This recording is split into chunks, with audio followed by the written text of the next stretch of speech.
everybody for coming out and doing this. It was already mentioned by Sam. Our civic duty is to become informed voters.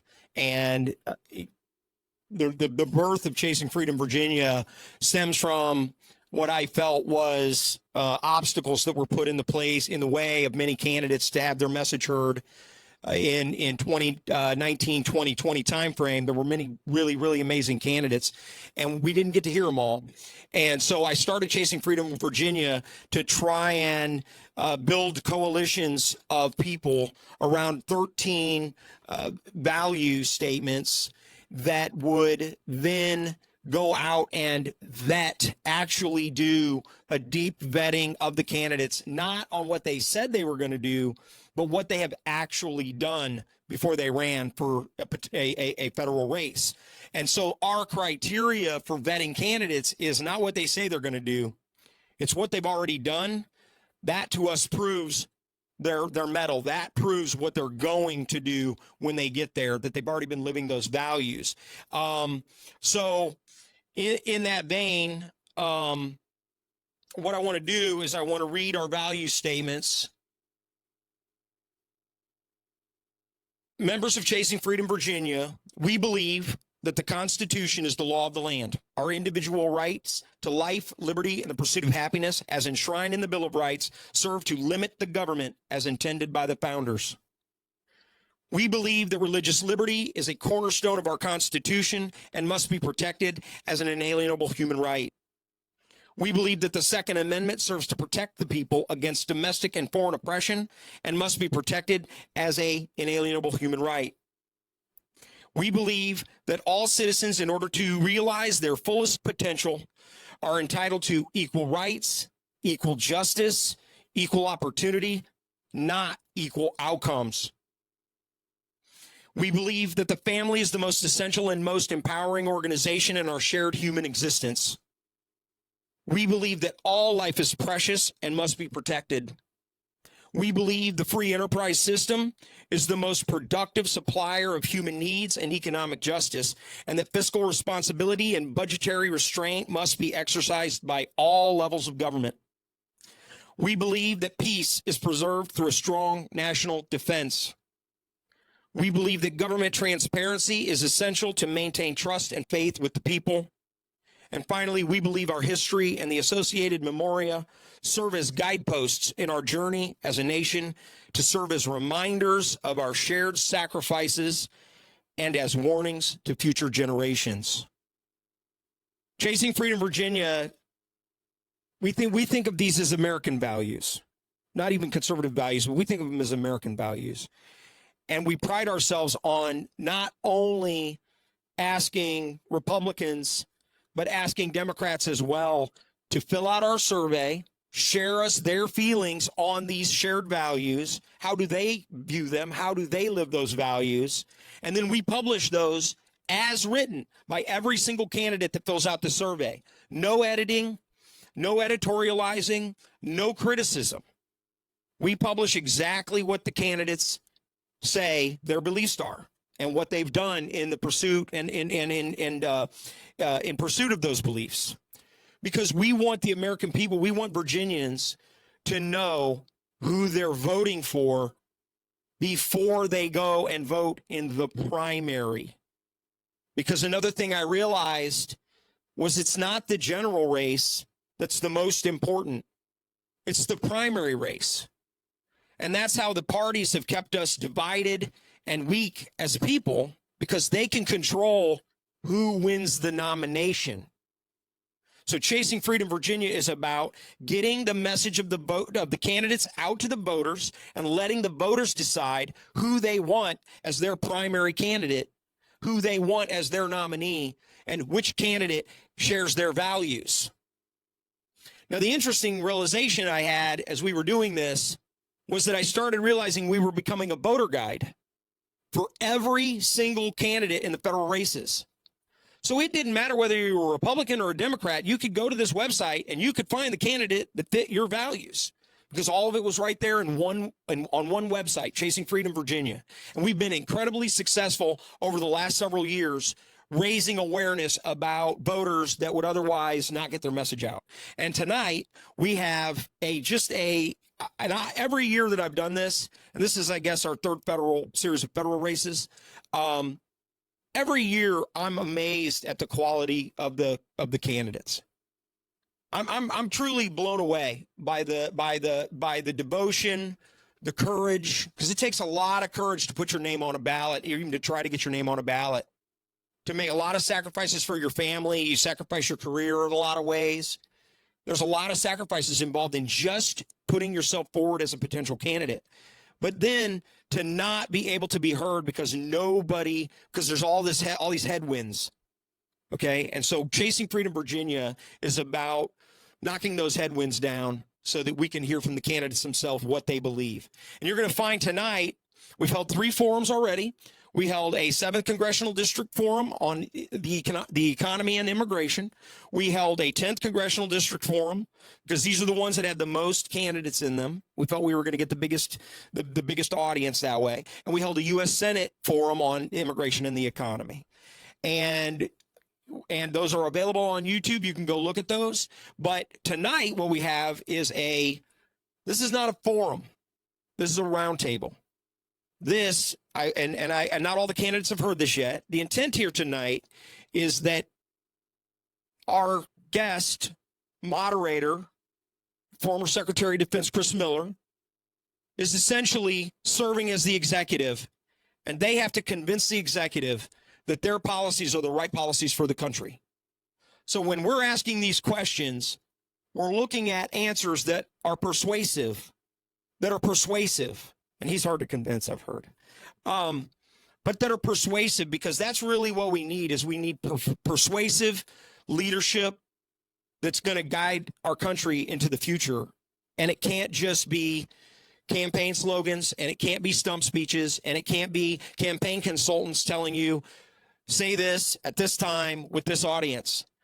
And so these aren't gotcha questions. These are just going to be real questions regarding national security. And there's a great many number of national security people in here that know that there are other national security threats other than just a looming China, or just an aggressive Russia and Ukraine, or Hamas and Israel. There are other more insidious national security threats that we need to address. And tonight, hopefully, we're going to hear from the candidates. What we are going to do is we're going to have each of the candidates go around the table. We're going to do a prayer before we start. But what we're going to do is, after we do the prayer, each of the candidates is going to have 3 minutes. But what I would like you to focus on are your top 3 national security issues. In that 3 minutes, they can go to the website and find out about your background. They can go to the website. If you have national security credentials, great. But what we really want to know, and what Chris Miller needs to know, is what you view as the number 1, 2, and 3 most poignant national security threats that we face as a country. And then we're going to get into the questions he has, which might be different than what you think are the priorities. But before we do that, we're going to have Rich Stone, our business and economics chair. He's going to lead us in a prayer. Lord God, thank you so much for giving us the very breath of life that we breathe. Thank you for all the participants being here tonight, especially. I pray for safe passage for everybody, those that are still on their way. Just your blessings and your wisdom to be at this event, and your hand to be upon us. In Christ I pray. Amen. Thank you, Daryl. Rich. And let me give you a quick admin note. So for the candidates here, there's a little button at the end of the microphone for the on and off button. It's a little white button. So just press that, and the tech team here will make sure that your mic is on. And over to you, Mr. Secretary. I wanted to do the Shark Tank thing where we try to surprise you and everything, because I was, you see this debates on TV, and then Tom said, no, we're going to be professionals here. Okay, let's go. Theodore Roosevelt. Anybody got a quote? I got a quote. Go there. Yeah, it's not the critic who counts. It's not the person who's the strong person stumbled, or the doer of great deeds could have done them better. Credit belongs to that. I want to highlight the enormous courage, gratitude, the courage it takes for you, as well as my gratitude for what you all are doing, for getting in the arena and continuing, for some of you to continue to serve. This is a tough crew. These people have their war face on. Is everything all right? Everything all right? Everybody is. Well, I'm gonna give you. You're all gonna go around to your 3 minutes. I just bet you the first question will have something to do with border security, so you can start writing. So I know you're angry already with me, Tom, but the idea today is not to stump the chump. It's for you to have the chance to kind of describe and have an opportunity to talk. Hey, Sam, thanks for VFW hosting this thing. Tom, it's like the ultimate grassroots, isn't it? Thank you all for being here. Like, isn't this America? You know, like, we're in the freaking night. And I know is it Tuesday night? You guys have been working nonstop for I don't know how long, and you're like, oh man, another event. I just want to go home and watch some Netflix. So really a debt of gratitude for you all to come out here tonight, and for you great Americans that are concerned about our country and committed to seeing some change. So, sir, over to you. Top three. So my top three priorities. Again, I'm Mike Van Meter. For those of you that don't know me, and I think it's important for you to understand a little bit about my background to know what my top three are. So I was a Navy pilot for 8 years. I worked corrections. I was a DC police officer for a few years, retired FBI agent. But today I work as an addictions therapist. In fact, just came from the hospital, going back to the hospital once we're done here to do some work. So I watch people die from fentanyl every single day. Fentanyl is going to destroy this nation if we're not careful. And it's coming across the border, so you're absolutely right. So number one for our national defense is this border. As a retired FBI agent, I can tell you I've spent most of my adult life trying to keep people from coming across the border and killing you.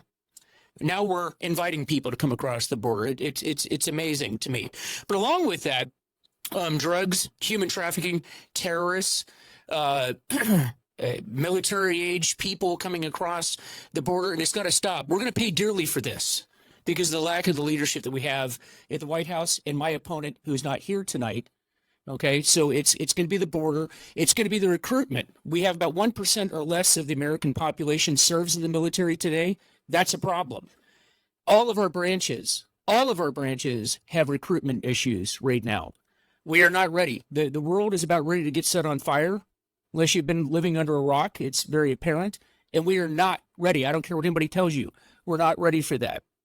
And then, again, the top issue is having leadership in the Department of Defense and in our federal law enforcement agencies and intel agencies. And we need to depoliticize these folks because we are focusing on all of the wrong things in each one of these agencies. And I swear to you, I will devote the rest of my life to making sure that these agencies get cleaned out and we get the leadership that our men and women in uniform and in our intel agencies and law enforcement agencies deserve, because they don't have it right now.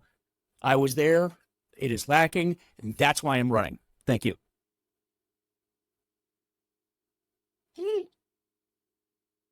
Well, I'm Scott Parkinson. I never served in our armed forces, but I'm truly grateful for everybody that has, including some of my opponents. I know Chuck and Eddie and Hung Kao have served.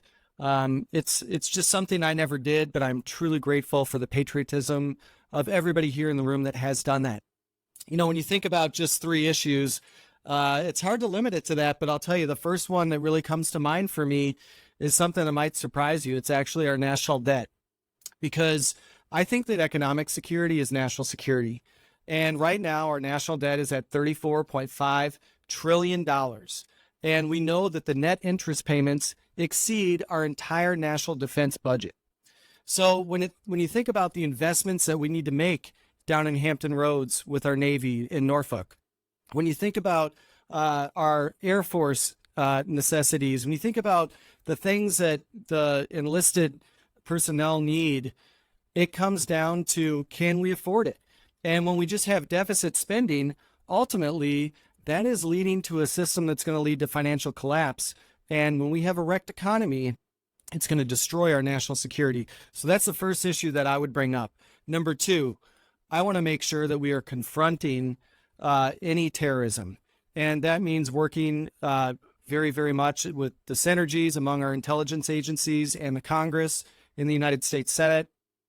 I'm very, very concerned about the over 10 million illegal aliens that have come across the border since President Biden became president in 2021. How many lone wolves are out there? How many of them are strategic underneath a nation or a faceless nation? I'm really, really worried about that. So confronting terrorism needs to be a priority of our intelligence community and also our national security folks in the Pentagon. Number 3, I am not a forever wars type of person. I want to make sure that when we are sending men and women to battle, that there is a strategic reason to doing so.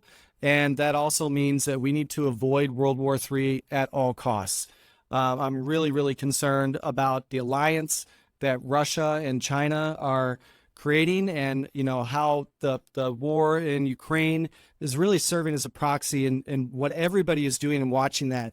President Biden is clearly the weakest president that we've had, even prior to Jimmy Carter. I think Biden at the Resolute desk is the reason that Hamas came and attacked Israel. I think that they're a reason that Putin went into Ukraine. And that's a foreign policy posture that I think continued from the Obama administration, when Obama did nothing when they came into Crimea. So let's make sure that we are doing everything we can to make sure that we're not drafting our daughters. I've got 3 daughters. That's been a big conversation on NDAA over the last couple of Congresses. A lot of issues to unpack here. I'm so thankful to Tom and Chasing Freedom and everybody else for inviting us to participate today. Thank you so much.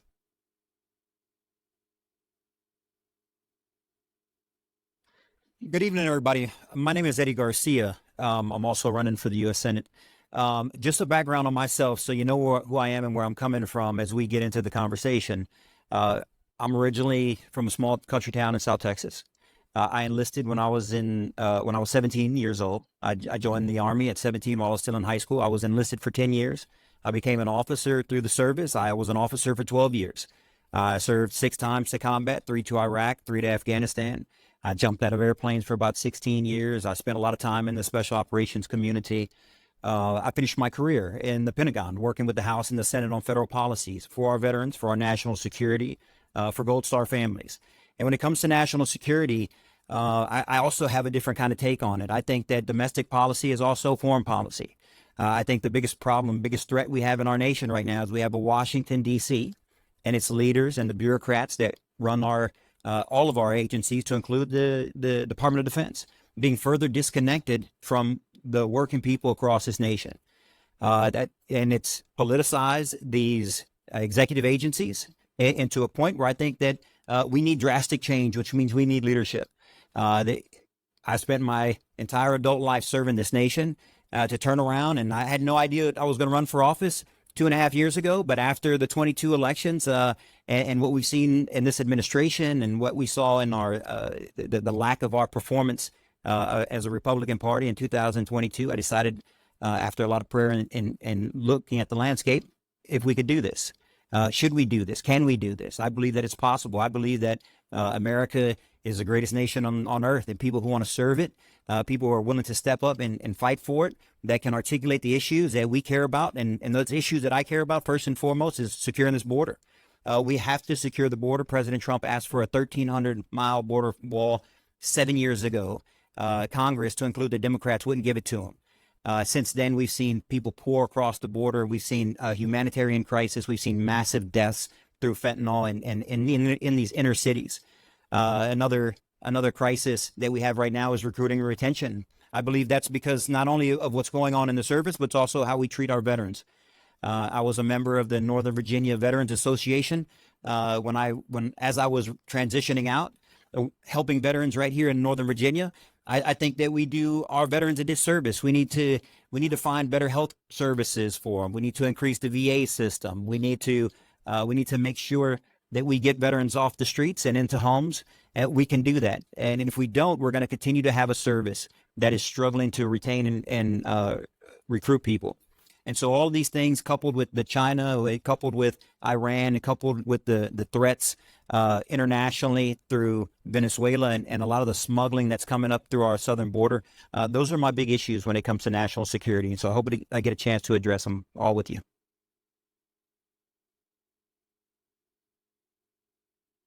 So my name is Jonathan Emord, and I'm candidate also for the United States Senate. I'm a constitutional lawyer, came into Washington when I was 23, working for the Reagan administration in the Federal Communications Commission, deregulating radio and TV. And after that, I became a litigator, not on behalf of the government, but against the government for the last 38 years, suing the government in every instance where the government has principally violated our rights. And so I hold the record for defeating the federal government, the Food and Drug Administration, on constitutional grounds 8 times, and in addition have had the privilege of defeating other agencies of the federal government. And when it comes to these issues, the 3 top issues, I think first is border security without question. We will not survive as a nation unless we secure our borders. We have terrorists coming through. We have MS-13, 18th Street gangs, Bloods, Crips. We have all sorts of criminals coming through. We have drones for foreign nations and for the cartels coming across the border. We have espionage taking place. We have people coming in. We've had over 40,000 members of the PLA come through our borders, and that's just a conservative estimate. Border issue is one that will determine the fate of this nation. If we don't secure those borders, we are not going to have a nation. This is a planned destruction of the United States. This is intentional. In October, I was at the border with the CBP chief and went through the drills to see what was going on, and the reality is rather shocking. It's even worse than what we understand it to be generally. Now, the border issue is number 1, without question. Number 2 is the CCP. The Communist Party of China is infiltrating our country in every aspect and is working to destroy us, undermining everything in every institution of importance in this nation. This, too, is a planned destruction. And this is completely consistent with Chinese military doctrine and with Chinese understanding of the way in which you destroy your enemy all the way back to 600 years BC in the state of Qin, when it was first, at the end of the Warring States period, first formed China. Understanding that is critically important. It was a mistake to engage in détente with the communist Chinese. So we have got to become realists. We have to realize that every vulnerability that exists in an open society is being exploited by the communist Chinese and being used against us, and that they are on the march. It's not a situation where they are not at war with us. They are in an unrestricted war against us, and it is active now. The third thing we have to realize is that terrorism is the third greatest threat, global terrorism, to the survival and success of liberty in this country. We have individuals who are not only engaging in what we see as overt terrorism, blowing things up, but we have individuals who are infiltrating our schools, our universities, and our businesses, and are engaged in efforts to destroy them. We have many, many enemies, all of which threaten the survival of our country, and they have complicit people in our own country who are aiding and abetting this movement. So, intelligence, waking up the population, understanding that we need to take immediate action to arrest these threats is critical to our survival. We are the last best hope for freedom on earth. If we do not save this nation, there is no other nation on earth to which we can repair. So thank you very much. Yes, sir. I lost my timekeeper. Don't know where Rich is at, and so I don't have anybody flagging me on the. You got it for me, okay? So we're just trying to keep it to 3 minutes. Everybody's been pretty good so far. I just want to remind everybody. And Chuck, what we're asking is a less of an introduction, a brief introduction, but mostly we're going to have an open discussion about the national security issues. So in your 3 minutes, please identify the top 1, 2, and 3 national security concerns you have. Okay, thank you so much. I really apologize for making such a visible entrance. 95 is just plethora. It's gotta be. Yeah, The threat to my joy for sure. I've been driving for the last 5 hours. It's only a 3-hour trip. My name is Chuck Smith. I'm a candidate for United States Senate. I practice law immigration law, military law for the last 45 years. I believe the number one issue is to get our borders straight. We don't do that. We really have done. Next in line is the Constitution.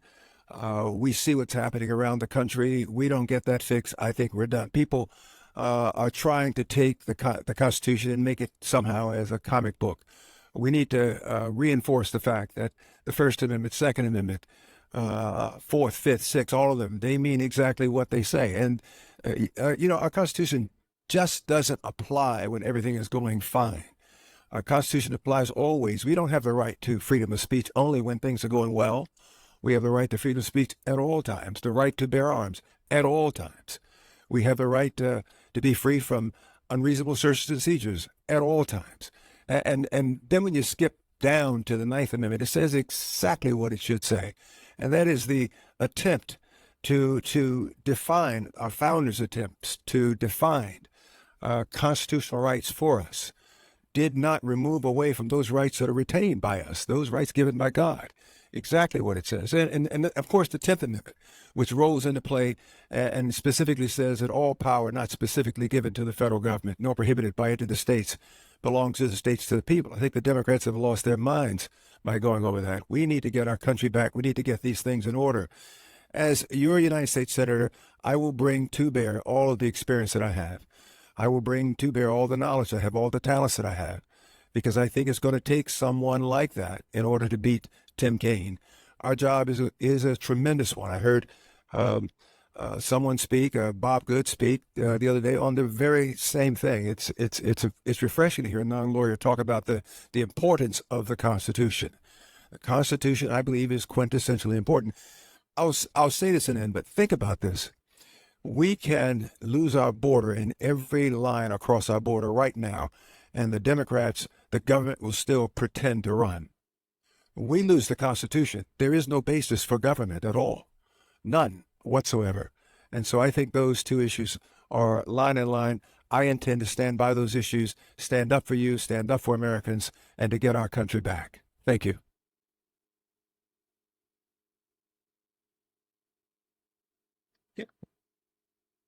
I just also wanted to point out that we do have, and I may have mentioned it, but I want to make sure that I do, because I'm very, very appreciative. We're all very appreciative that we have Democrat candidates that have had the courage for the first time to come to our events. And it can be pretty intimidating to come to these things. So thank you guys. Yeah, baby. We're nonpartisan, and we've been begging Democrats to come and share their values, share their way, their direction. And so we have two with us tonight, and I just wanted to extend my personal thank you, and we're looking forward to hearing what you guys have to say. Thank you. And God bless. Thanks very much for inviting me. My name is Mark Layton. I am one of 12 candidates for the Virginia 10 Democratic nomination. 12 of us qualified for the ballot earlier this week, so you've got a real choice in the Virginia 10 district. Just super quick about me. I used to be an attorney. Didn't like how adversarial it was, so I decided to do something that's not adversarial at all, go into politics.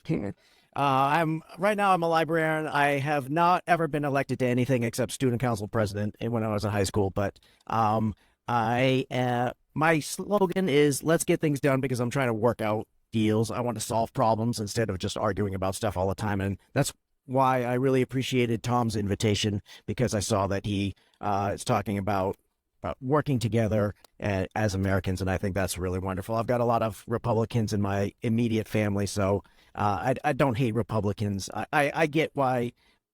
I understand a lot of the issues that Republicans are talking about.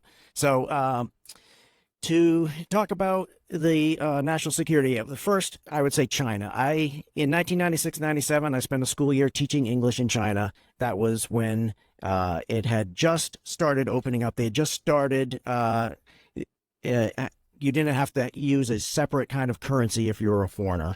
And people would take pictures of me as I walked down the street like I was a tourist attraction, because they just never met a foreigner before. So as a result, I learned to be incredibly skeptical of the Chinese government. You might have heard about this lab leak theory about whether the COVID was a Chinese government operation or not, and I'm not really sure what the answer on that one is, but it's definitely not naive to think that something like that could have happened. And if people don't understand that they need to be very mistrustful of the Chinese government, then they're making a gigantic mistake. I grew up in the 80s. I remember the Cold War. It's basically the Soviet Union all over again. So there's a saying, history doesn't repeat, but it does rhyme. So in that case, Xi Jinping rhymes with Leonid Brezhnev. My second one is Russia.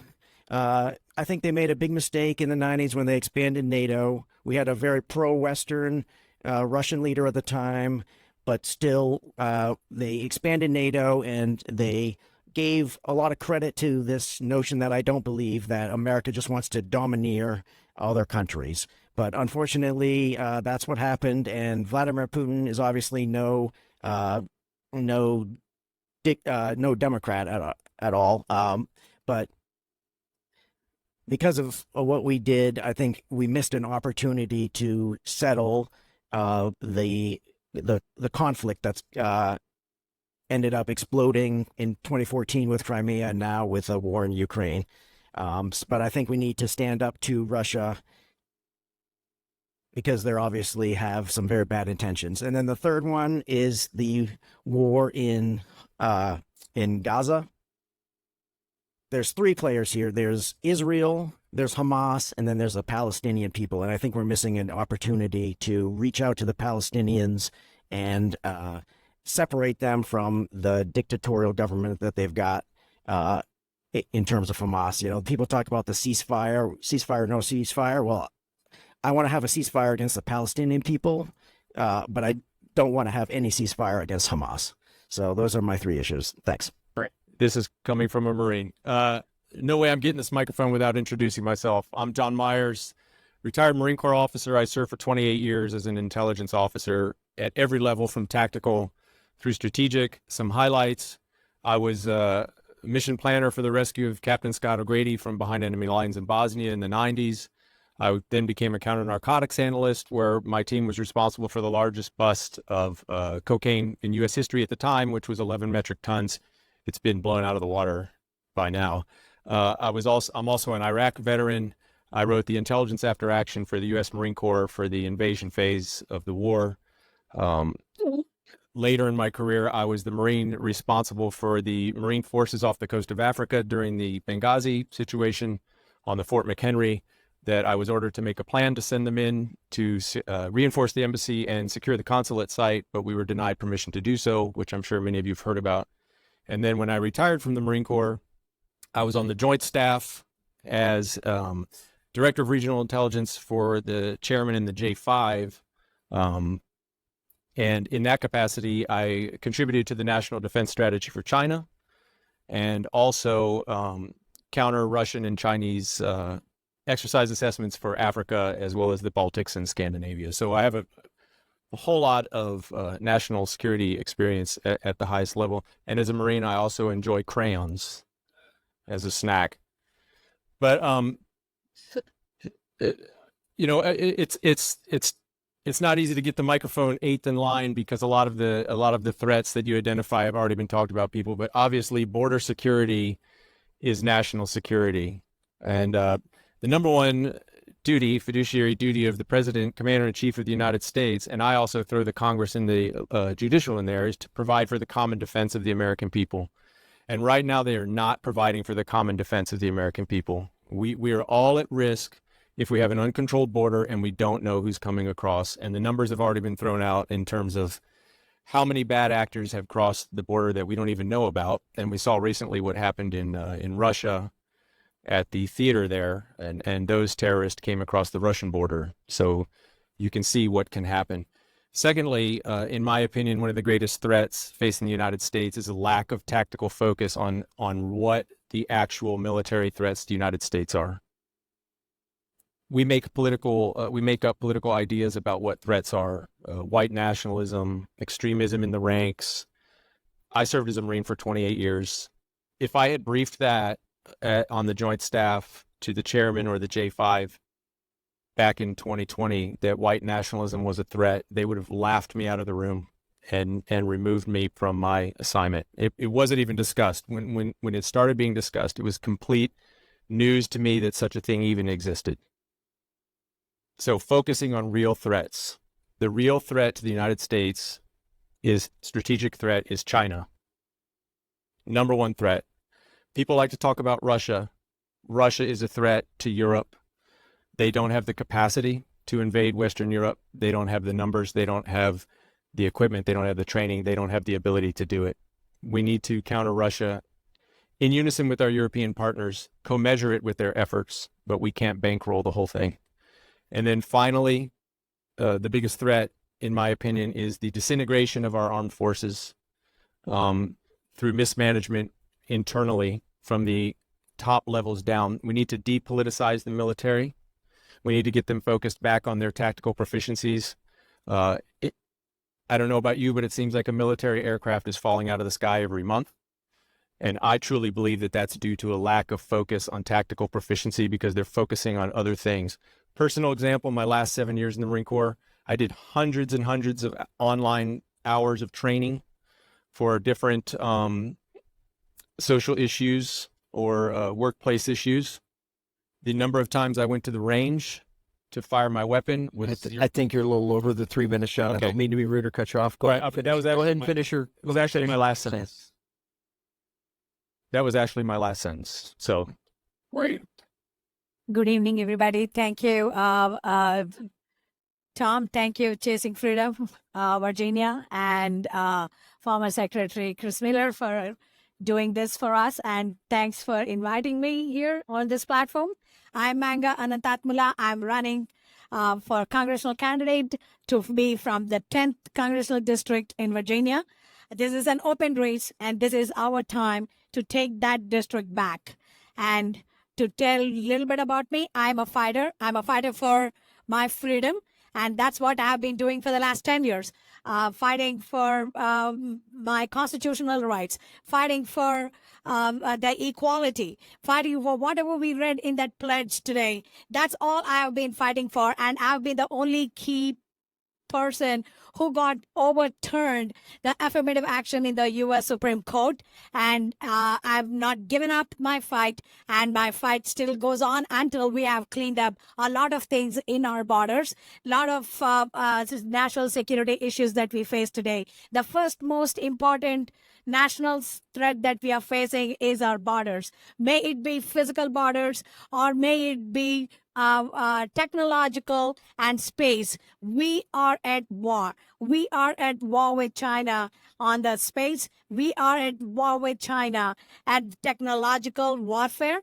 And this is not the end of the warfare that we are seeing. We are only looking at the minuscule national security hazards that we are seeing, just not only in the borders, but we are not focusing on other things that are happening. That's in cyber, technological warfare that we are at, and the space security that we are facing today.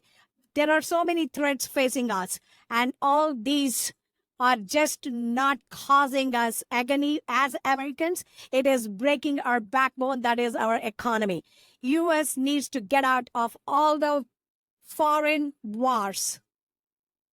That has become almost a threat to this national security. We can't let this happen. We cannot be engaging in foreign wars. Let NATO have its own share of expenses. We cannot be paying for NATO every time, all the time. Yeah, I think President Trump was right when he asked NATO to pay, and he's right now, and we are seeing how right he is going forward. And that's what I think they are my major 3 national security issues that I have that I want to clean up. And it's the borders are bringing just not the national security issues.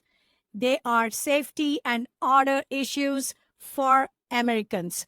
And drug cartels, our children are not safe. We are engaging even the domestic war, leaving the borders open. These are the main topics that I would say that we have this national security issues. And if I might want to say, I don't want to be politically right, but I want to be absolutely right. Our recruitments have been horrendous. They have been down. We need to recruit better. Inclusion is fine when you are a civilian, but our military is not the place where we want to show inclusion. And this is my answer, not to be politically right, and I want to be technically right. No inclusion in the military.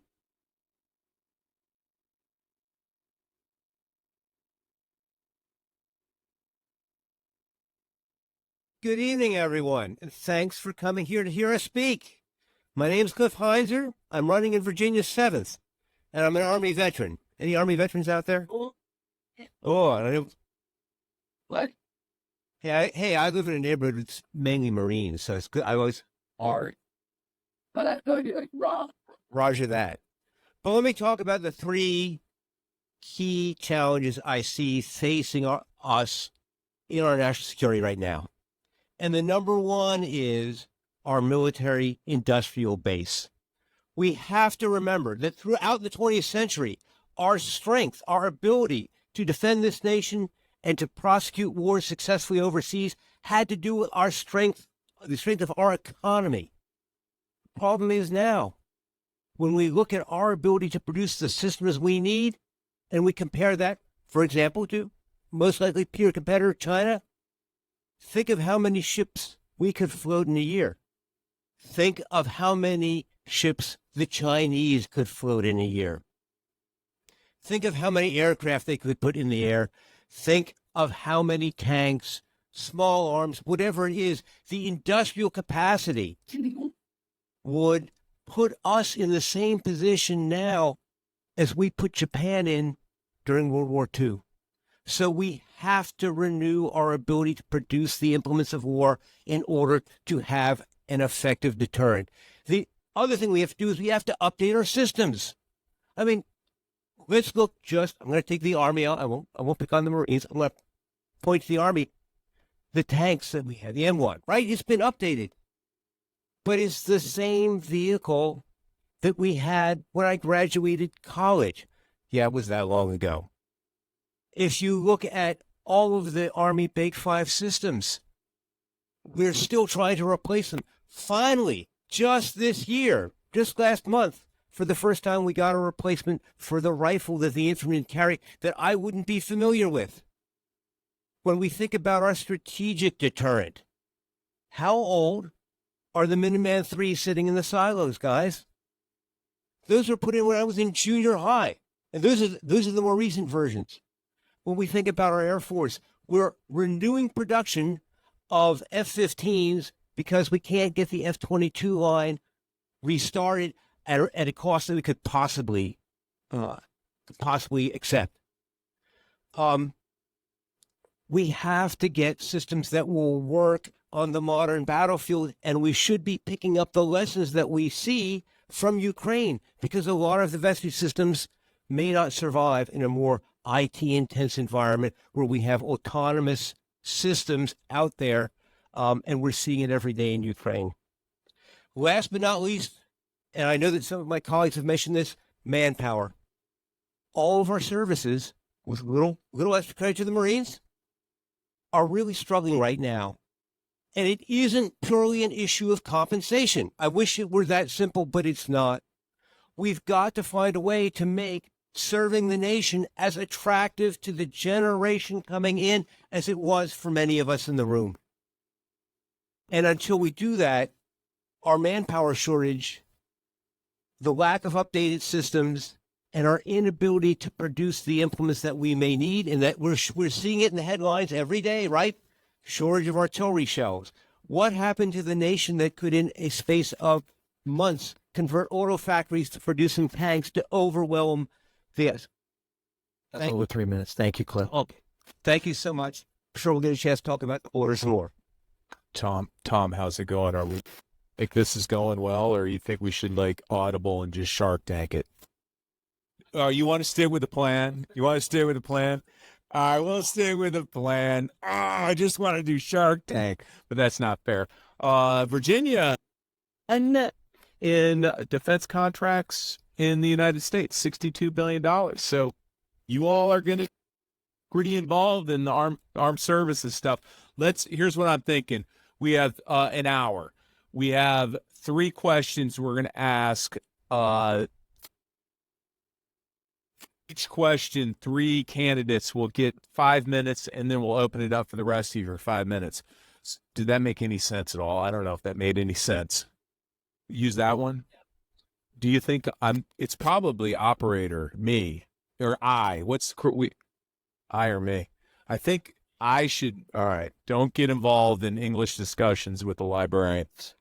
All right. So this is the rundown. Mike, Jonathan, Chuck, you get round 1, question 1, 5 minutes each, and then we'll open it up for comments for everybody else. Oh, that you're doing the 3 minutes because then I'll talk 5 and then okay. Yeah, I got it. Right. That's probably the right way to do it. This is why Chasing Freedom, Virginia is just like top notch. Final thing. I'm glad I'm asking the questions and I don't have to be the one answering them. All right, Mike, we'll start with you. We're going to talk border, right? Clearly that's going to be an issue. Let's tease it out a little bit more and maybe talk to us about some existing legislative proposals that are out there or something that you think should be done legislatively.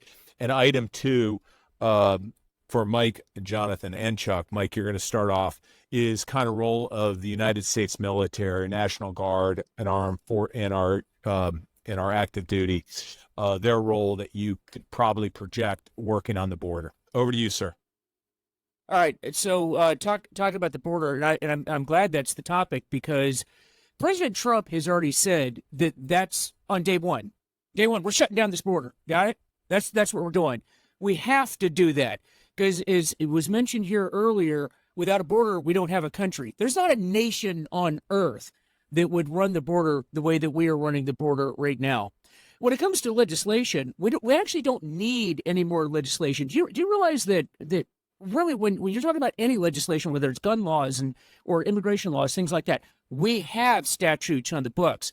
What we do not have is a desire to enforce the statutes that we have. We do not need one more statute. And when we get into Congress, when I get into Congress, along with the next president, who is going to be Donald J. Trump, we are shutting down the border. And we are going to secure that border. And we are going to start, as the president said, the biggest deportation operation that has ever been seen. Now, how do you do that? How do you do that? I mean, you can't just wave a wand. What we're going to be doing is we're going to be triaging this. And we're going to be starting with the people that we know that are terrorists. Yes, we know that there are terrorists that are coming across the border. How do I know that?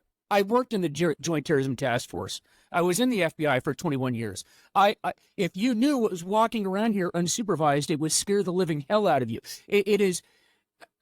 I wonder whose side this current president is on when I see what's allowed to happen. But we're going to fix that.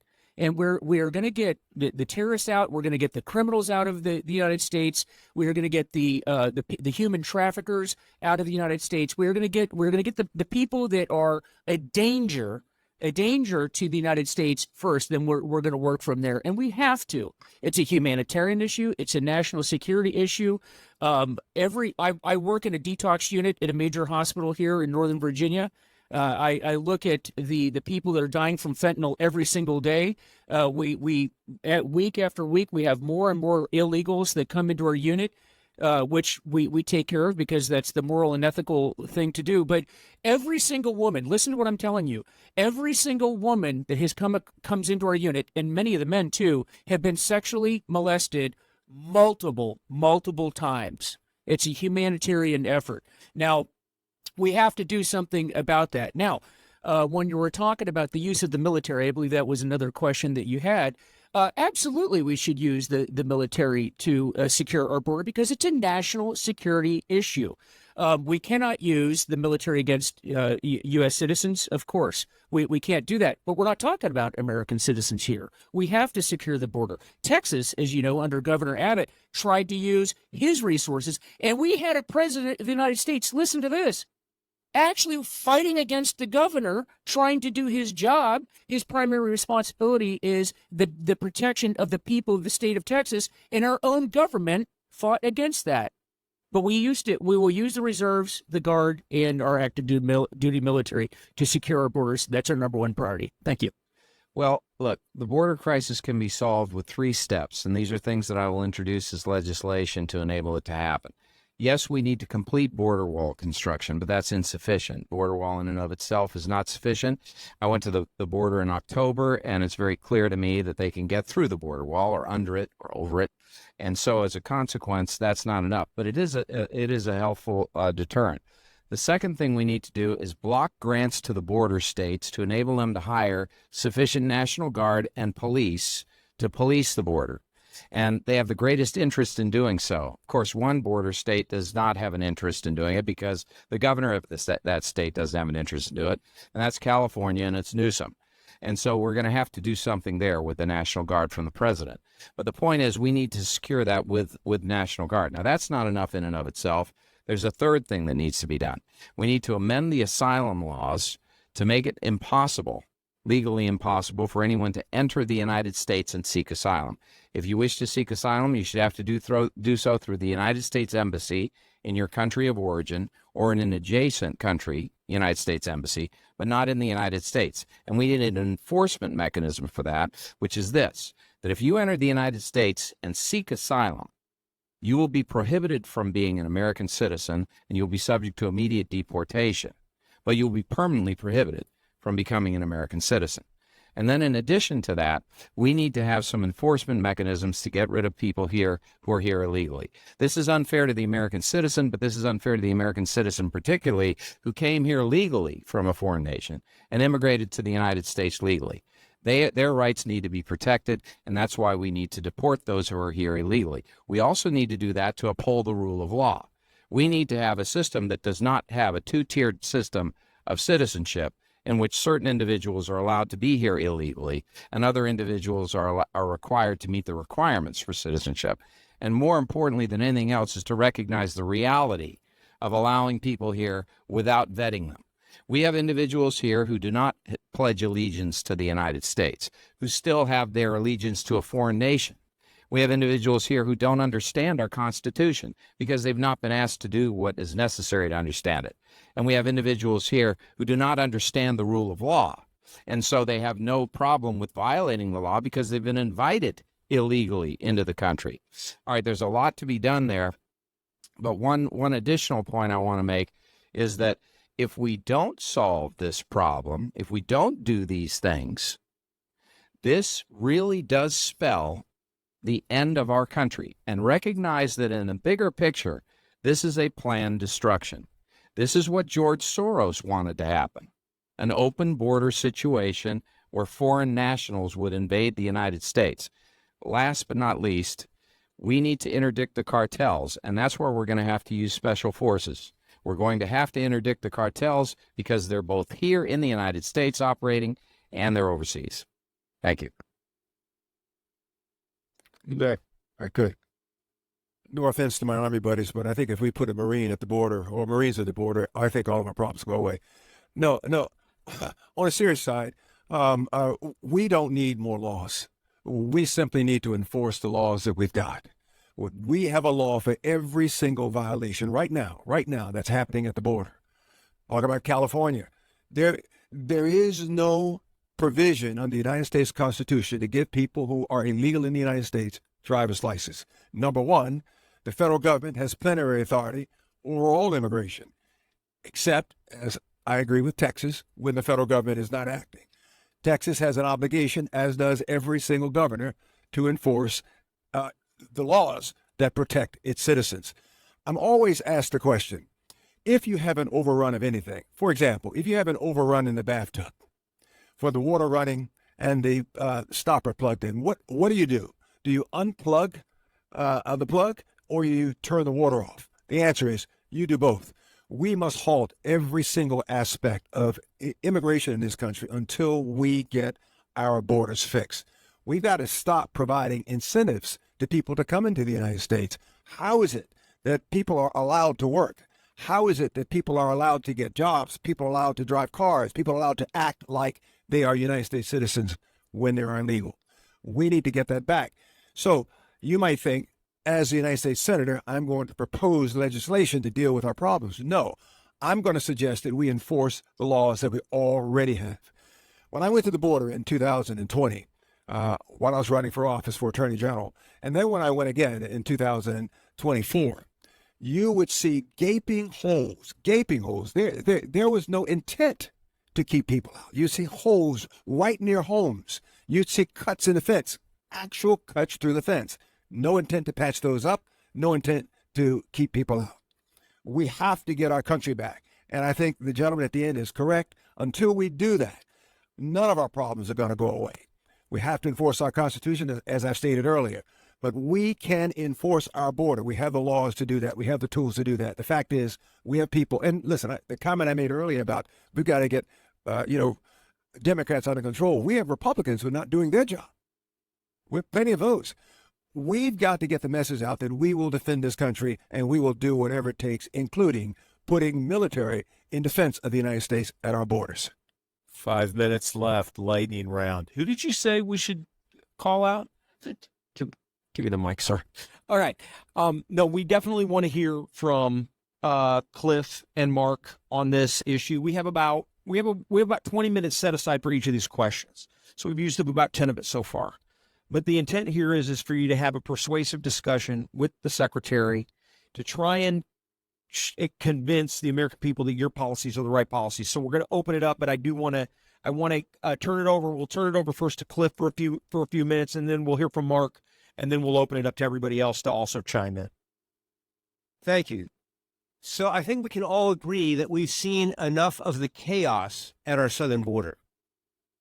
But the challenge that the U.S. has is that we don't have one immigration system. We have two. We have a lawful system. I know it well because as a consular officer in the U.S. Embassy, I issued tens of thousands of immigrant visas to legal immigrants. But we have a second system where we've outsourced management of that system to a criminal cartel. That's no way to run an immigration system, folks. As the former U.S. border coordinator in Afghanistan, I can tell you the United States can secure its borders. And we have the means to do so. Having worked with our Border Patrol agents and our customs officers, they're very good at what they do. But we need to let them do it. I would disagree, though, that we need at this point a military presence on the border. I don't think that's the best utilization of our military resources. And I think we already have the capacity or can build the capacity on the civilian side to do what we need to do there. The problem, though, in our lawful system is that it needs to be updated.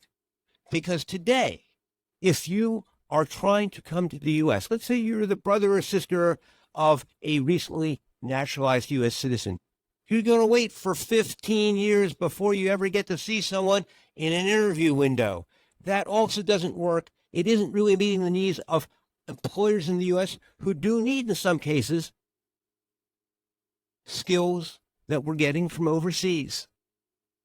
Our current system doesn't accommodate that. So I disagree that we don't need legislation. We do need legislation to provide comprehensive immigration reform. Last but not least, let's remember that the long-term solution to this is to remove the reasons that are driving people to come to the U.S. It's a perfectly rational decision to come to the U.S. It is the land of opportunity. But it would sure help if we made many of the nations that our migrant pool is coming from, if we made opportunity more available to them at home. Anyway, I don't want to take all of my colleagues' time, so thank you. Mark? Thank you. So, yeah, I've been talking about the importance of doing something about the border, and I've been going to Democratic committee meetings and saying that we do need to do something about the border, and that's probably not what some of those Democrats at those meetings were expecting to hear, but I think that it's true, and I've been putting it out on my social media and my website that I do believe that we need to do more about border security. So I 100% agree with that. The problem is that we've got people who are coming to the border and they know the exact legal phrase that they need to say in order to get asylum.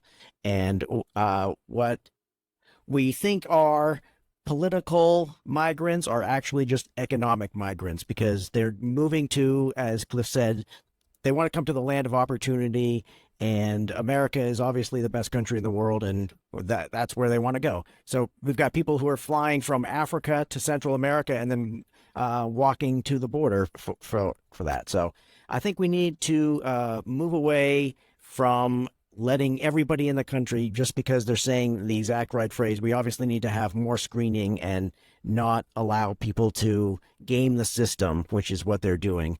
And like Cliff said, I believe that we need to focus on the long-term problem, which is that a lot of these countries are just not very well, not economically developed. I think the Venezuelans and the Guatemalans probably prefer to live in Venezuela and Guatemala, but those governments are not always very responsive, and the economy is really lousy in a lot of those countries. So I believe we need to work with those countries and try to improve that situation. I don't want to turn the border into a militarized, occupied zone with kids in cages and that kind of thing, but I do believe in more border security.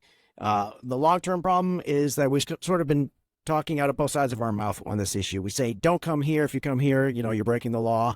But meanwhile, there's, I don't know what the number is, 11 million undocumented people in this country. And for some reason, there's a lot of people hiring them. And I don't know how you can join the military and be an undocumented worker. I don't know how you can be undocumented and go to school. It just doesn't seem possible. But so anyway, we've been talking out of both sides of our mouth, so we obviously need to do something about the 11 million here. And but I do support more border security, and I think it's possible.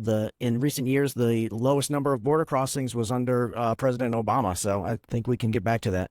So don't do public math, but I think we're exactly on time. We have 40 minutes left. Does any of you all, would you like to make any closing comments before we move? Yeah, go ahead. Here, just take this one.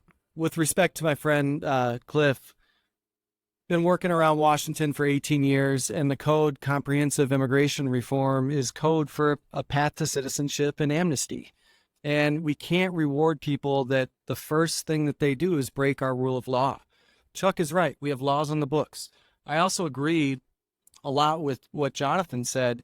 The difference is I wouldn't write a new bill. I would just pull H.R. 2 out of Chuck Schumer's drawer. The House passed that bill. We know that there's asylum reforms. There's things for our Border Patrol agents. When you talk about the visa overstays, these are all issues that the Congress has been working on for a generation. And it is a broken system. The other thing is, Tim Kaine, our opponent, says that there's no invasion on the southern border. But you know what? That's exactly what it is. And you know what else? We should have the U.S. military down on the border securing U.S. national sovereignty.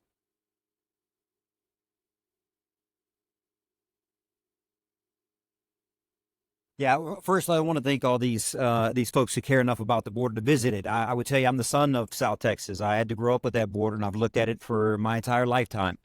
I'm also married to a legal immigrant from Latin America, so I can speak to some of the immigration issues that we have. So I think I speak with some authenticity and authority here. I would tell you for 30 years, 40 years, we've had a political class of people in Washington and D.C. that have led us to this crisis.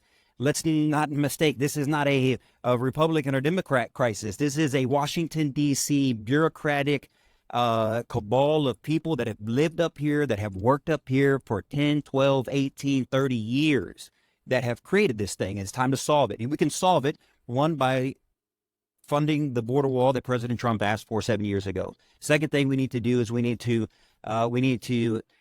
legislate remain in Mexico so that we don't have people crowding our borders, creating this humanitarian crisis and an undue burden on those border states.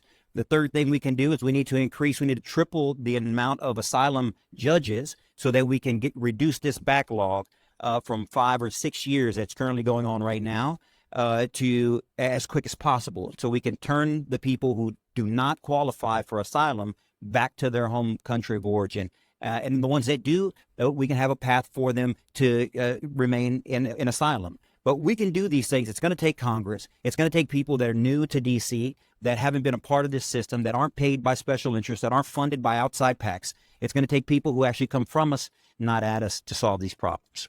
He's the boss. This one's for John Eddie Scott. someone brought up noted that currently in the United States, 1% of our citizenry serves in the military, 7% are veterans. I got to highlight that's a great problem to have. What I would like you three to do, John, Eddie, Scott, based on your experiences, would be, instead of educating me, educate those in the crowd about what should be done, because we literally, the all-volunteer force, this is not a political statement, it's a statement of fact, is at risk, which has been one of the foundations of our national security for 50 years.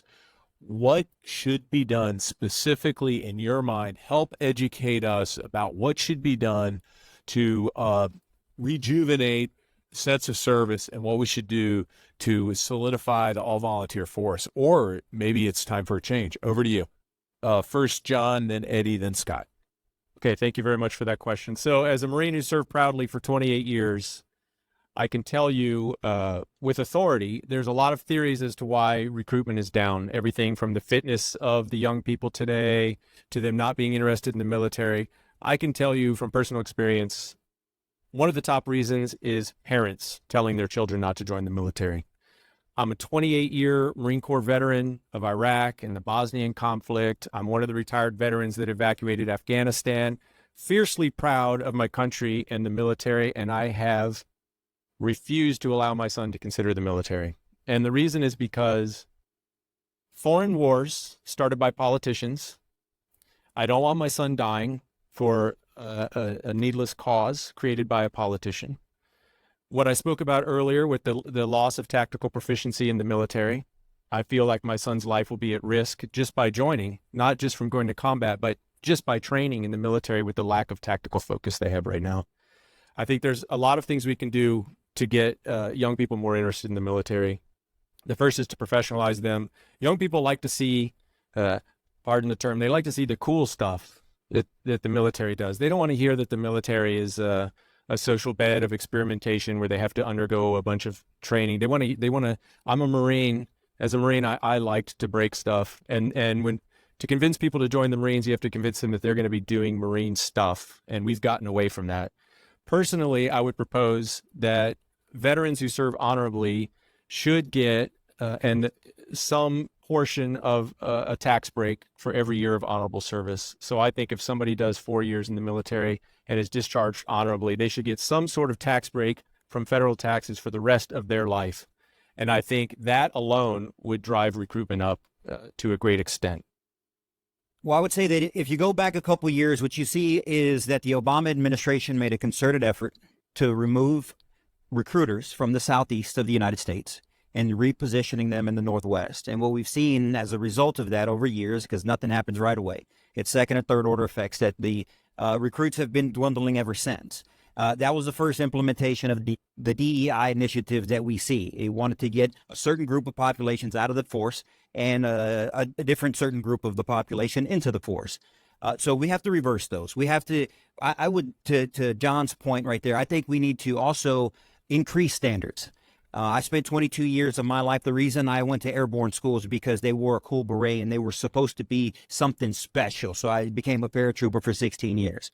I went to Ranger School and I fought to do so because I wanted the tab on my shoulder because they were supposed to be at the tip of the spear and the guys that were in the fight, and I wanted to be something special. I think that if we want to increase retention, if we want to increase recruiting, we have to make it special again. We have to set higher standards.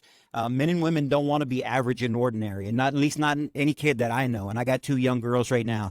People want to achieve things that other people are afraid to or can't on their own. I believe the military is that option for especially young men who want to do something special, who want to be out in the front, who want to protect each other, they want to serve something higher than themselves. I believe that is what the military offers. I believe it's part of the American dream, is that we can come from all backgrounds, from small country towns or big cities, from the mountains or the beaches. We can all throw on the color green. We put the flag on our shoulder and we serve. And we serve in times of peace, and we also serve in times of war.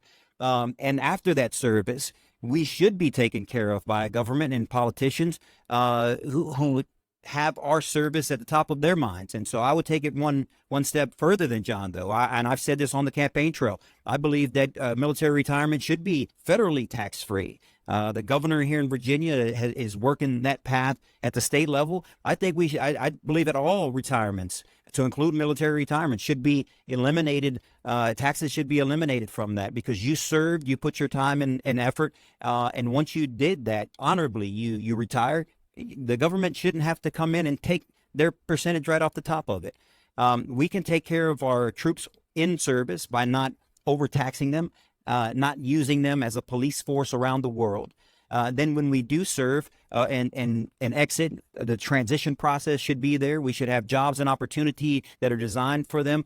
We need to have job placement programs that are better. We need to get our veterans off the streets. Homelessness is up 7% over the last year. That is a crisis. We can do these things if we have people who have served. One of the biggest disconnects between this DC class and the veterans population is that fewer and fewer veterans are serving in public office because they've been disenfranchised with the leadership, I believe, in uniform that have turned into pseudo politicians in the Pentagon. We need to get rid of that type of selfish service and get back to the selfless service that we all joined for. That was like 3 minutes. That was pretty good. Yeah. Y'all were interested. Yeah. Listen, these guys are right. There should be tax incentives. Veterans are some of the most entrepreneurial people in the entire country. There's a lot of veteran-owned businesses here in Nova that are incredibly awesome. There's a really cool brewery, Armed Forces Brewery down in Norfolk. If you guys haven't checked that out, make sure you check it out. Robert O'Brien and Alan Beal are the two owners there. We got to make sure that our economy is working for veterans. And I also think that we need to make sure that our health insurance system for veterans at the Veterans Administration is working for them as well. The PACT Act is not good for them. When you're a veteran and you've got an ingrown toenail and you've got to travel 90 miles just to get somebody to look at it, that's a real problem. And all throughout the Valley and in Southwest, there's a lot of rural veterans that are wrestling with those issues. And you know what they decide ultimately? They say, well, I'm actually just not going to go get this looked at, and I'm going to walk around with a limp. And I think that our disabled veterans, everybody that's served in uniform, we got to do right by them. To John's point in terms of the wokeism at the Pentagon, that certainly impacts recruitment. And I think that's what Eddie's point is in terms of how they're sending recruitment officers to the Pacific Northwest. That is a problem. Look at regionally how a lot of our culture is shifting. And when those folks are taking the senior leadership positions at the Pentagon, of course, that is going to be a personnel as policy, right? That's something that we've all learned. And sometimes you have the wrong personnel in place. I think that Secretary Austin is the wrong leader at this moment in history. The other thing that I would add to all of this is just that when you're thinking about recruitment, you have to make sure that we are not sending generation after generation to a forever war. And there's a lot of people from my parents' generation that engaged with that with Vietnam. And our generation engaged with it with Iraq and Afghanistan. And I think when you're a young person and you're looking at whether or not to put the uniform on, that is a part of the calculus. And so when we are sending men and women to die for our country, to defend our freedoms, we need to make sure that that is in the national security interests of the United States of America. Just really quickly, I have on my website a call that I think we ought to look at having a requirement to do national service, something like after you graduate high school, spend a year. You could be helping to build homes or planting trees or something. I think that is an important thing to help build a sense of community and a sense of togetherness and the fact that we're all part of this country. And I think there's other ways to serve aside from the military. Obviously, I have a huge amount of respect for the military, and that's definitely something that we need to encourage. But I think something like a national service requirement would be something that'd be pretty cool. I think our military recruitment has gone down for several reasons.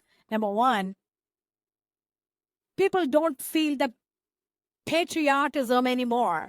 What are we teaching our children in high schools that they don't feel that patriotic? Number one, we need to teach our children the patriotism in schools. It has to start right from there. People need to understand we stand up for national anthem. We don't kneel down. We salute the flag. We don't kneel down. I think that's the first step where the best recruiting begins in our schools with our children. Number two, wokeism in military is no way to go. People are joining military for different reasons. That should not be the case. Number three, I'm a military mom myself. My son still serves as a commander in U.S. Navy, and I'm proud. And he doesn't want to retire from Navy, and I get it, because he feels proud to be serving this nation, and I want my son to serve this great nation. But we need to get out of foreign wars. I think that's what is discouraging a lot of parents like him. I understand where he's coming from, but do not be afraid. Send your son. You will see a fine man coming out of military, and you will be proud. And of course, if you get elected and I get elected, we will change our children to be safe in the military.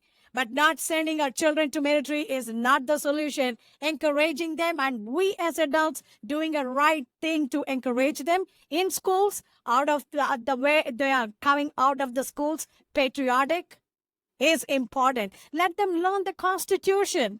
How many kids are learning U.S. Constitution in school? Hardly. So I think that's the beginning. Thank you. When I talk to young people, and there are times when I have a young person in front of me and they're saying, yeah, I'm not sure what to do with my life. And I start saying, have you thought about military service? Of course, I always say the Army would be a good place for you to help find yourself. It's a good career. Financially, for many of those young people, it'd be a major step forward. But why aren't they embracing it? And I believe it's something that we are suffering from as a nation, a more long-term trend. We've seen it over the last 4.5 decades, and that is that we have elevated the individual and individual rights very high, and we've forgotten the common good and the us and the we and the spirit that inspired my father and my uncles who served. Actually, they got to serve whether they wanted to or not, but they understood it was about national service. And I joined because I wanted to help defend my nation. But that spirit of serving the common good for individual rights, that's part of the transition that we're seeing. I would also just add, specifically on the issue of how we get the numbers, we may need to look at national service because we're going to need more soldiers than we're getting right now. And last but not least, on the issue of long wars, I would warn you heavily against embracing isolationism the way that we saw in this country before World War II. We do not need more Chamberlains. We do not need more appeasement. You say you're worried about counterterrorism? I'm worried. I spent 4.5, almost 5 years in Afghanistan, and I worry every day about what's happening because we're not there. Part of keeping the U.S. secure is maintaining our security globally, and it means that we have to be present. We cannot slip into isolationism. We've seen where that ended up in the middle of the 20th century. We can't repeat that same mistake. Thank you. I asked the secretary if I could have a quick follow-up, something very near and dear to my heart, and I think that we've all kind of touched on it, but I want to ask very specifically to just kind of get everybody's feelings on our military retention is down, our recruitment is down, and we've heard a lot of reasons why. But in 2009, the FBI, there was a leaked document that came out from the FBI and DHS that said veterans returning from overseas combat deployments posed a domestic terrorism threat to the United States. Our own government was saying that returning veterans posed a domestic terrorism threat to the United States. Then we see the withdrawal from Afghanistan, and we see 15,000 American citizens left behind in a botched withdrawal where we lost a number of Marines and a Navy corpsman in an attack. I actually had warned Rob Whitman's national security team that that's exactly what they were going to probably do, is stage a bombing right at that moment. And so how do you feel like the withdrawal from Afghanistan and the I guess and I think it was you, John. I can't remember who mentioned the extremism, and there wasn't any. The studies that have come out from RAND have proven that all to be true, that the military is one of the least extremist organizations in the US government. But yet we hear these stories about extremism in the military. So extremism in the military, the withdrawal, affecting retention, how do we combat that, and what would you do? And I'll just ask one person kind of on this side, just to kind of who thinks they have the right answer. I don't know. One Cliff or Mark, and then John. I'd like to maybe hear from John just real quickly. What are our general thoughts on those issues? Okay. So as far as as you know, I oppose the withdrawal from Afghanistan. I thought when the Trump administration stepped forward and decided to engage on that, I thought it was a mistake. I still think that's a mistake. And the recent attack that we saw in Moscow just brought me back to the nightmares that I have about why we should never have left. Beyond that, what I would say, though, with regard to extremism in the military is we need to be aware. I'll just relate an incident that happened when I was at Fort Moore about 2 years ago.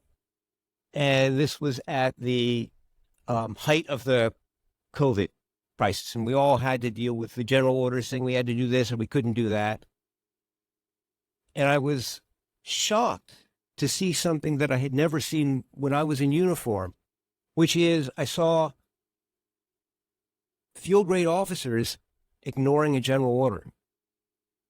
And I couldn't figure out how you could do that. I mean, I'm a civilian and I still have to comply with the order. So all I'm saying is that we're hearing about it.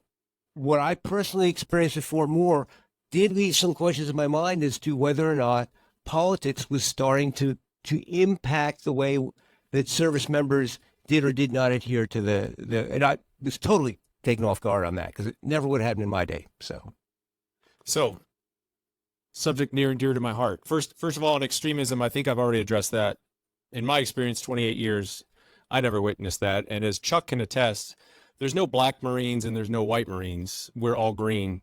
And I always used to say that the military is the example of how society should be because we're mission focused. We don't get focused on issues like the color of people's skin or where they're from or any of that sort of thing. So I sort of put that one to bed. When it comes to Afghanistan, I was one of the veterans who took it upon myself when I saw the tragic scenes with the airplane and all of that stuff going on. I was living in Europe at the time, actually in Germany for my wife's assignment. But I was one of the veterans who started evacuating people out of Afghanistan just because I happened to know the Marines inside the wire and some people managing airplanes and a few people at the State Department. So one person turned into 600 and Americans and allies. And what I discovered during that process, I mean, obviously I already knew that, is that the government doesn't tell the truth most of the time. And they worked actively against our efforts, the Biden administration. In fact, at times threatening me with legal action for Logan Act stuff because we were getting Americans out. So at first we got them over the wall. When they shut that down and closed the airfield, we started getting them to airplanes up north. And when they stripped all my flight clearances, we started smuggling people, Americans, across borders. So, the big part of that was the bombing. And I actually had sent 2 people, not Americans, to the gate when the bomb exploded and they lost their lives.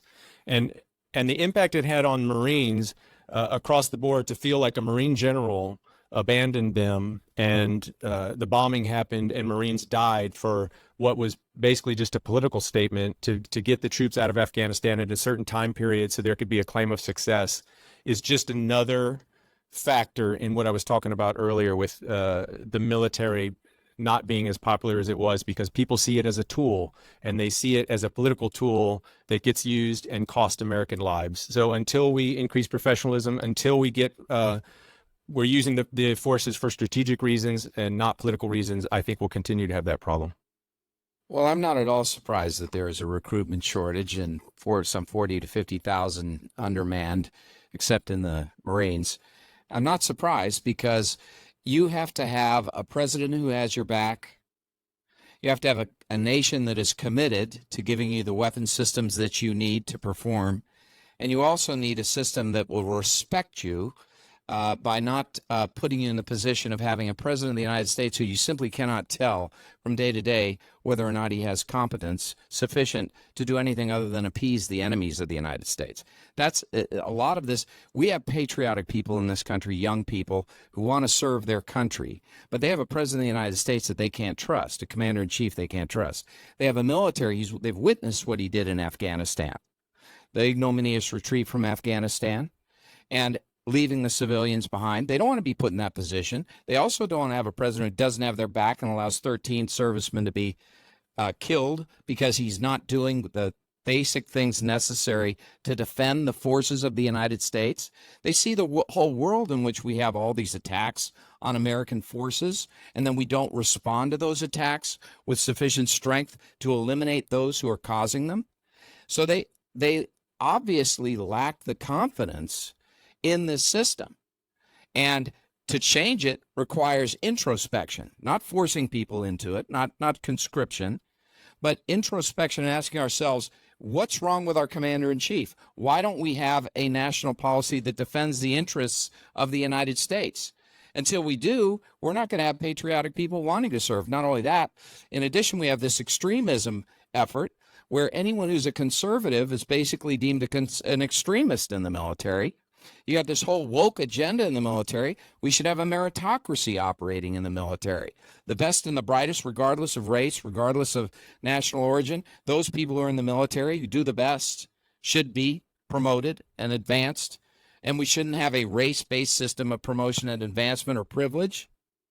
And in addition to that, I mean, what we obviously need very, very much is a situation where we have the adequate material to support the military, not cutting out two carriers from our defense budget that are critically needed in addition to the Gerald Ford, not putting our spare parts shortages right and That's left. Virginia coming Air at you, Force. right? We have some aircraft carriers. But look, and then Little Virginia, one more thing as the bell rings. Look what they did to our forces with the whole vaccine mandates. They drove out some of the best in every aspect of the military because they insisted that they be vaxxed, and that was an outrageous intrusion. It never should have been done, and as we learn in the end, the vaccine is pretty much a hoax because it didn't prevent you from getting COVID, and it didn't prevent you from transmitting COVID, and yet they drove out thousands upon thousands of excellent people from the military who had a conscience, didn't give them their religious freedom protection. So should we be surprised? No, we shouldn't be surprised.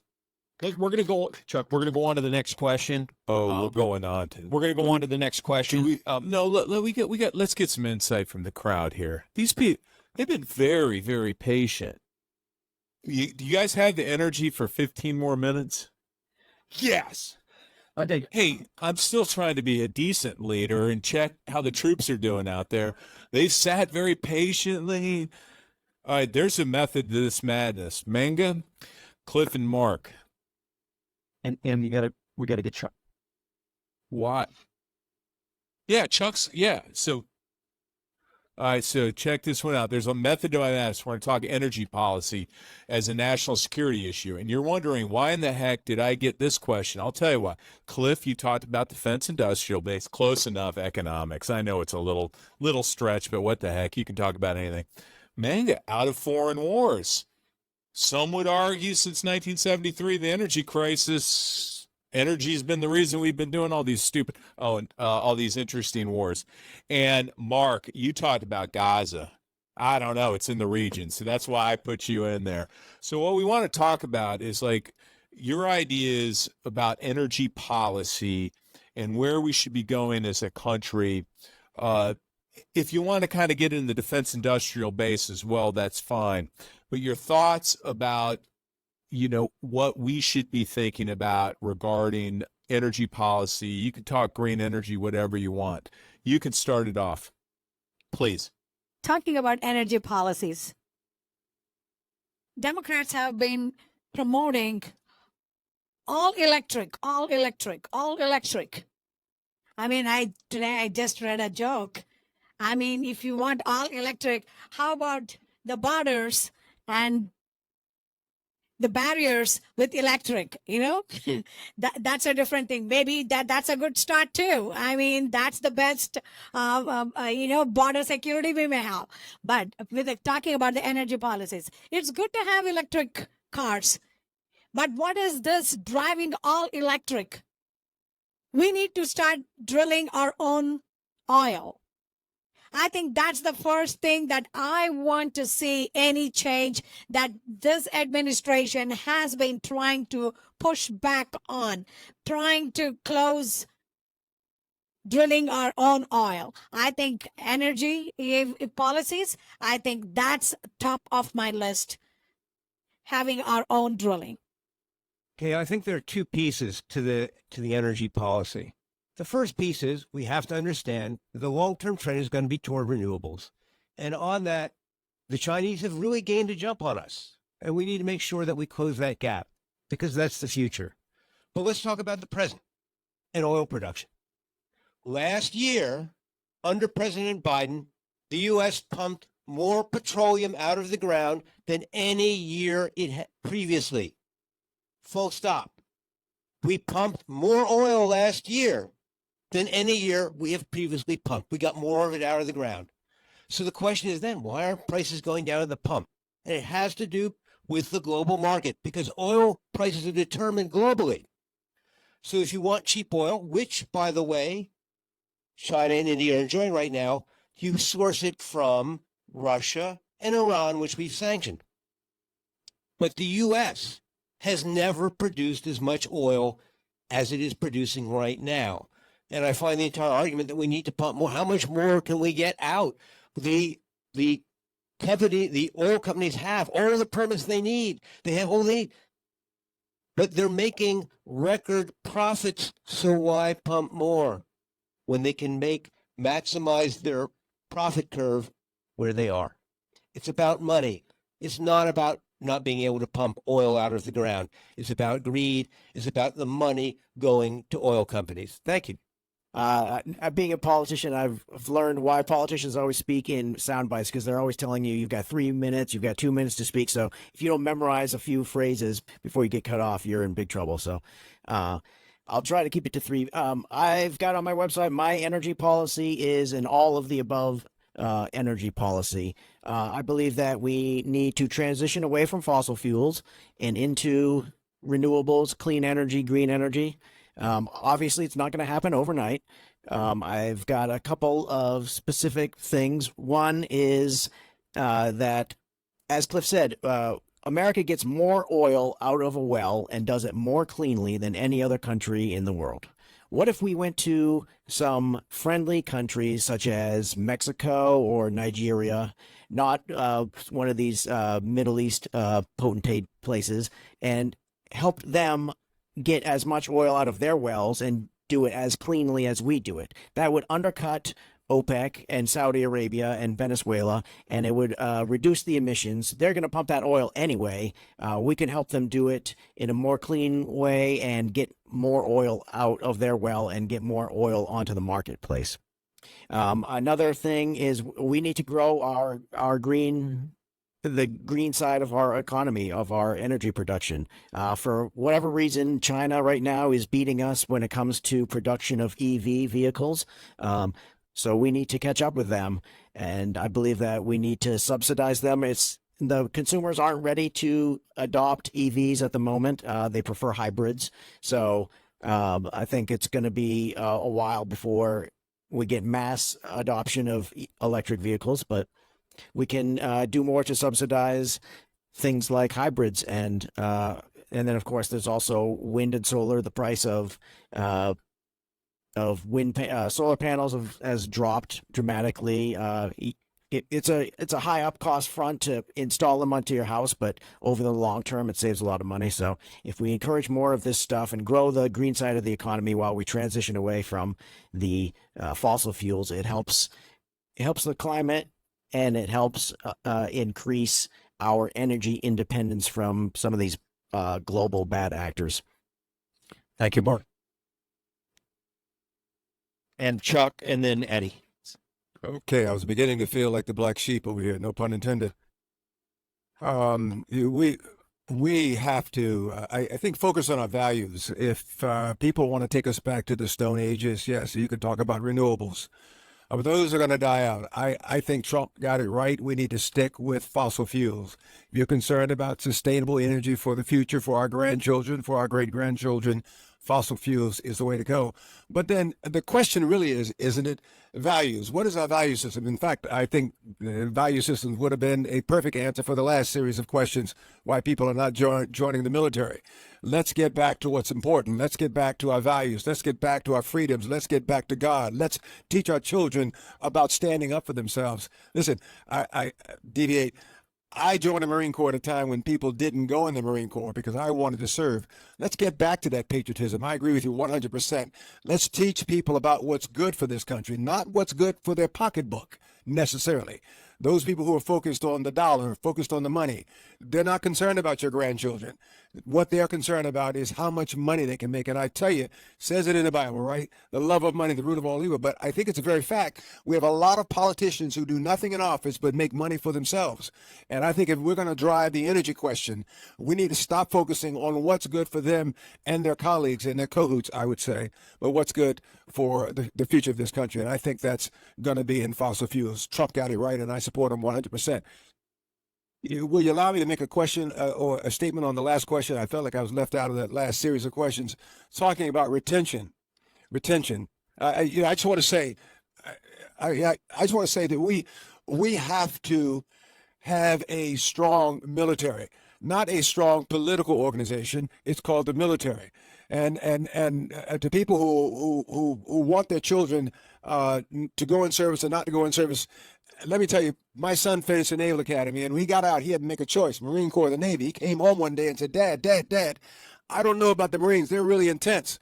Well, yes, that's what it's all about. The military is the military, and the more we make and keep making the military, we'll continue to get people who want to serve, who want that integrity, who want to belong. I enlisted in the Marine Corps at a time when people didn't go in service. 1970, want to talk about Desert Storm. How about the Vietnam War, when mothers and fathers were falling on their knees, praying to God and country, please don't draft my son. When sons, grown men, were dodging the draft, making excuses. We need to get back to a time where people saw service to this country as being important. I think that question and that value system works just as well in the military question as it does on the energy question.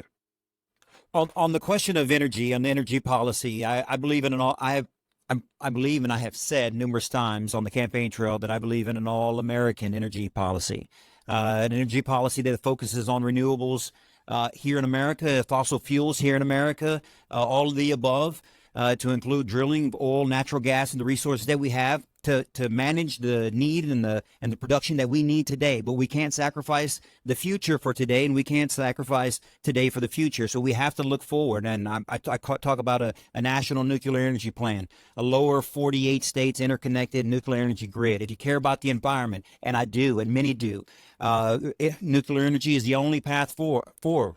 It's the only path that's sustainable for this country. If you care about ending foreign wars and endless foreign wars in the Middle East, an energy policy that focuses on America. A nuclear energy policy is the only way to get us out of the Middle East and keep us out of those Middle Eastern wars. It's the only way to keep us off of those Chinese minerals that are dug up in Africa with slave labor. If you care about our national debt, we need kids that are in the workforce, that are building something, that are getting a foothold in the economy with good paying jobs. If you care about Social Security, we're going to need people in the workforce paying into it. If you care about the long-term sustainable future of America, it starts domestically. We cannot be strong internationally if we are not strong domestically. It starts with jobs and the opportunity. It starts with planning for the future. I just explained that a national nuclear energy plan that is 48 states interconnected, cyber security hardened, will put millions of people to work for the next 30 years. But it's taken 30 years for this political class to outsource and offshore our jobs and opportunity. It's going to take that long to rebuild it, but we can with the right people in charge. Regarding retention and some of the policies of the Department of Defense, I would tell you, when we have generals that become lobbyists and then lobbyists that become DOD executives, that's just the wrong policy. And I look at the secretary's predecessor, Mark Esper, on that side, and the guy who replaced him with General Austin. I mean, they both followed in those lobbyist political circles. We got to stop it. We need people who actually want to serve and not be served. And so if we're ever going to get out of this tailspin nationally in our national security apparatus, it's going to take good people to run for office, to be elected into office, and then refuse to confirm nominees that are in it for the buck, and like those two I just mentioned. And so, as your senator, that's exactly what I'm going to do. I'm going to hold these guys accountable, and if they're in it for political reasons or for to cash in on their service, well, then they just won't pass confirmation. Thank you. Candidates, I think we owe a round. No, I'm not one. You owe a round of applause to our engaged citizenry that came out tonight on a Tuesday night. Thanks a ton. Don't you feel better as an American? Isn't it just amazing to hear the breadth of views and, I mean, really what we all stand for? Wanted to finally, one last time, thank all of the candidates for being in the arena. The courage it takes is no joke.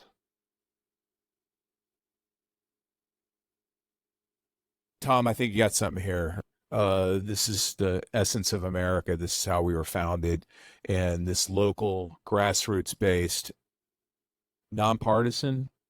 So glad we have you all show up tonight, and thanks for what you and the team are doing. And over to you for. I'm honored to have been invited to do this tonight, and thanks for what you're doing. And over to you to close this thing out, baby.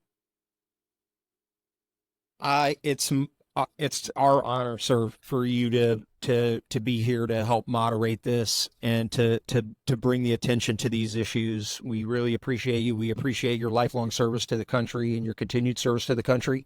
And I'm humbled to even be given those accolades. But the truth of the matter is all the credit goes to the other members of the board, Daryl and Rich and Mike Wendling, who's not here, Edward.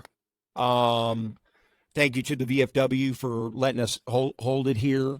I do want to give a very personal thank you to the candidates. I always close out every one of our events saying the exact same thing, and I think that this is what we've got to take away from this, is that only one person can get the Chasing Freedom Virginia endorsement, and only one person can get the nomination for the Republican Party or for the Democrat Party. Only one person can get the nomination, but you cannot win by yourself. There is a huge amount of human capital in this room that if you work together as a team, you can win in almost any battle if you work together as a team. And those of us that are veterans, we know what that means. But you cannot do it alone.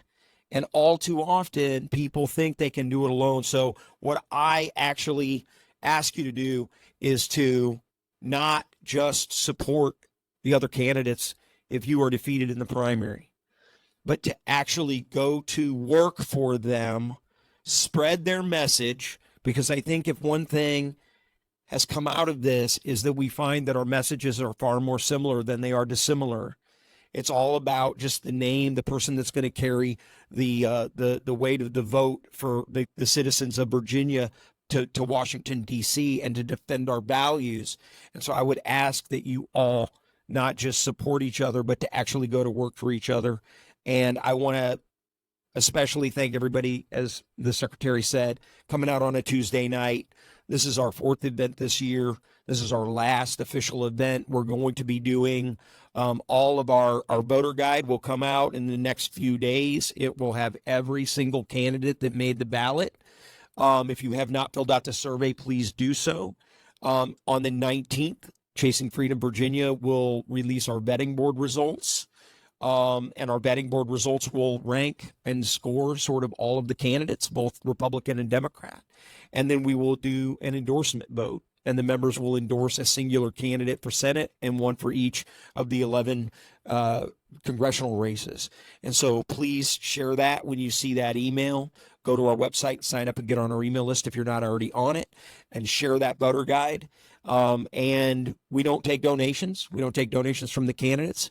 But if you like what the candidates are up here saying, make sure you meet with them and make sure you support their candidacy, because these, like I said, all of their work is a great sacrifice to themselves and their families, and they shouldn't have to pay for it out of their own pocket. We need to pay for them to do the work for us, and that's what we're asking them to do. So thank you all. And the last thing I would ask, and Daryl is going to remind me of something I'm supposed to do. I said one word. Yeah, absolutely. And let me turn it over to Daryl, and then Rich will close us out with prayer. Secretary to have the last words. He already turned. All right, thank you all for coming out. I will say thank you for to the VFW, my VFW, Sam Long's VFW. If you liked what you saw here and you're a veteran and you are not a member of the VFW, we ask you to join this post VFW 3150. You can join online. We have applications in the back. And also, if you'd like to donate, we have a green box in the back. You can add some dollars back there. We appreciate your donations. And I think this is a great post. I thank all the candidates, because patriotism is what I live for. And I think I heard a lot of that tonight. So thank you so much for that. And so, Secretary, do you have any last words? No? With that, if you don't mind, I'd like to turn over to Rich Stone for a final prayer to close us out. And we'll be done for the night, but the bar will remain open. Lord Jesus, thank you so much for loving us the way you do. I thank you for the intentionality of spirit that is evident in this room, especially from the candidates. And like we've said repeatedly, their sacrifice, and no greater love is to lay down your life for